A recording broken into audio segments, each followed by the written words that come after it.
Journalist होने की वजह से विकास को बहुत बार काम के लिए देर रात तक ऑफिस में रहना पड़ता है, जिस पर ज्यादातर आरती जाग कर उसका इंतजार करती रहती है।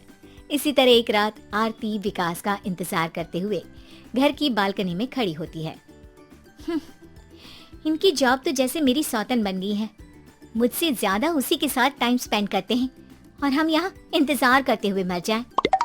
अपने आप से ये सब बोलते हुए आरती की नजर मोहल्ले के कोने वाले घर पर पड़ती है, जिसकी लाइट्स ऑन देखकर वो हैरान रह जाती है। ये इस घर की लाइट्स कैसे ऑन हो सकती है? यहाँ तो सालों से कोई नहीं रहता। वो ये सोच ही रही होती है कि तभी उसे घर की खिड़की पर औरत की परछाई के साथ लाल चुन्नी दिखाई देती है, जिसे देख आरती डर से चिल्लाने लगती है। भूत! कोने वाले घर में भूत है! आरती की आवाज सुन उसके घर वालों के साथ मोहल्ले के लोग भी अपनी बालकनी में निकल आते हैं। अरे क्या हुआ? आधी रात में बावरों की तरह क्यों चिल्ला रही है? भूत! वहाँ भूत है! आरती की बात से सब उस घर की तरफ देखने लगते हैं, लेकिन वहाँ कुछ नहीं होता। भाभी जी, लगता है आपने सपना देखा होगा। मैं बालकनी में खड़ी होकर सोऊंगी क्या? बता रही हूँ, अपनी आंखों से देखा है। घर की लाइट्स ऑन थी और वहाँ किसी का साया भी था। अरे तुम अक्सर विकास भैया के इंतजार में देर रात तक जागती हो ना, क्या पता नींद पूरी नहीं होने की वजह से कोई भ्रम हुआ हो। मोहल्ले के सब लोग और आरती के सास ससुर उसे समझा ही रहे होते हैं कि अचानक उसी घर से किसी औरत के गाने की आवाज सुनाई देती है। आजा ओ मेरे प्रियतम आजा। आवाज सुन सब हैरानी और कंफ्यूजन से उस घर की तरफ देखने लगते हैं कि तभी उन्हें लाल जोड़े में औरत का साया वहां दिखता है, जिसे देख पूरा मोहल्ला सकते में आ जाता है। अरे ये तो कोई दुल्हन है।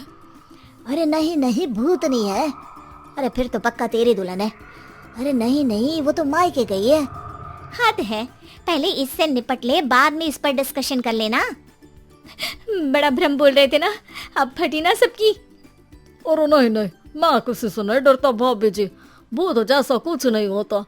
या तो इस घर के मालिक यहाँ आ गए हैं, या फिर किसी ने खाली घर देख कर कब्जा कर लिया है। हमें वहाँ जाकर देखना चाहिए। बात में लॉजिक मानकर सब बाहर इकट्ठा हो जाते हैं कि तभी विकास भी वहाँ पहुँच जाता है। क्या बात है? इतनी रात को पूरा मोहल्ला यहाँ कैसे? भूतिया दुल्हन की वजह से। क्या तुम्हारे अलावा भी कोई दुल्हन भूतिया हो सकती है?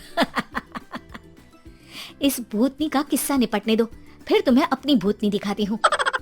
अब सारे लोग मिलकर विकास को पूरी बात बताते हैं, जिसे सुन वो भी उनके साथ जाने के लिए तैयार हो जाता है। जिसके बाद वो सब डरते हुए उस घर के सामने जाकर खड़े हो जाते हैं। तुम सब यहीं रुको, मैं अंदर जाता हूँ। अकेले जाओगे? अरे नहीं नहीं, आप सबकी नकली भूतनी भी तो होगी ना मेरे साथ। कैसा मजाक कर रहा है यार। रुक, मैं चलता हूँ साथ में। क्या मैं चलता हूँ? ये क्या गोवा घूमने जा रहे हैं जो मैं भी साथ चलता हूँ? कहीं नहीं जाओगे तुम, यहीं मेरे पास खड़े रहो। बहू सिचुएशन समझो। हाँ, घर जाकर सुना लेना।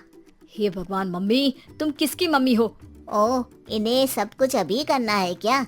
नहीं, यहाँ पंचायत बैठा देते हैं आपके परिवार के लिए। इस पर मामला शांत करके अब वो लोग इधर उधर से घर के अंदर झांकने की कोशिश करते हैं। उन्हें घर के अंदर लाल जोड़ा, सिंदूर और मंगलसूत्र के साथ चारों तरफ खून बिखरा हुआ दिखता है। इसे देखकर सबकी हवाइयां उड़ जाती है। भाई ये सब क्या है? अब तो मुझे भी डर लग रहा है। आ गए मरने, अब तुम्हें मुझसे कौन बचाएगा? उस नजारे के साथ सोने पर सुहागे की तरफ भूतनी की आवाज सुन वो सब तुरंत वहां से भाग खड़े होते हैं। ये सब क्या था? अब हम क्या करेंगे? हमारे मोहल्ले में भूतनी आ गई जो सबको मारना चाहती है। ओ भाभी जी, मैं फिर बोल रहा हूँ, भूतनी जैसा कुछ नहीं होता। मुझे तो पक्का यकीन है कि यहाँ किसी गलत इंसान ने गलत काम करने के लिए कब्जा कर लिया है और लोगों को घर से दूर रखने के लिए ये सब कर रहा है। तुम इतने यकीन के साथ कैसे बोल सकते हो? फिल्मों में ऐसे ही तो दिखाते हैं। हे भगवान, ये फिल्म नहीं, ये रियल लाइफ है। हमें शांति से कुछ सोचना चाहिए। सब हमारे घर चलो। सब आरती के घर में इकट्ठा हो जाते हैं। रात भर आधी नींद और बिल्कुल ना चल रहे दिमाग के साथ सब सॉल्यूशन सोचने की बहुत कोशिश करते हैं, लेकिन कुछ नहीं होता। इसी तरह सुबह हो जाती है। ऐसे कोई भी उपाय नहीं निकलेगा। सब पूरी रात के थके हुए हैं। घर जाओ, थोड़ा आराम कर, फ्रेश होकर फिर आ जाना, उसके बाद सोचते हैं कुछ। डरे सहमे लोग जैसे ही अपने घर जाने लगते हैं, तभी विकास को उस घर में कोई हरकत नजर आती है, जिस पर वो किसी को कुछ बताए बिना चुपचाप वहां पहुंच जाता है और कुछ देर बाद घर आकर सबको दोबारा इकट्ठा कर उस घर के पीछे वाले खिड़की पर ले जाता है। विकास क्या खेल लगा रखा है, ये कोई मजाक नहीं है। वही तो, मजाक नहीं, बहुत बड़ा मजाक है। अंदर देखो। जैसे ही सब उस खिड़की से अंदर देखते हैं तो उनकी आंखें खुली की खुली रह जाती है। मूवी की शूटिंग!